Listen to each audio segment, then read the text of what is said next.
রামের আহ্বানে মুগ্ধিত হয়ে হে রামচন্দ্র হয়ে যাচ্ছে।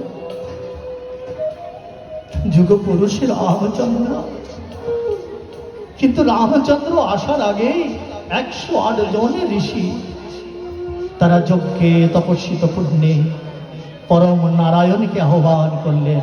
নারায়ণ বললেন, আমি সত্য যুগে আমি নারায়ণ, কিন্তু ত্রেতা যুগে আমি রাম হয়ে যাব। তাই জানো, তাই কি জানো যে আমি তোমার ওই কলির পূর্ণ ব্রহ্মে সত্যের পরে যে ত্রেতা যুগে তাতে যাবো আপন মন গৃহে, যে গৃহে করিতে আলয় রাত ওই রাজালয়ে আমি ভক্তের দ্বারে দ্বারে গিয়ে রাজত্বের পূর্ণ ভাব রামচন্দ্র। ভক্তের দাঁড়ে দাঁড়ে, আচ্ছা বস্তুগুলো ওই সাইডে দেওয়া হবে ওই কোনায়। তাই অবশেষে নিত্য ভাবকে ধারণ করে শ্রীরামচন্দ্র তিনি পৃথিবীতে আসার আগে বার্তা দিলেন। কি বার্তা?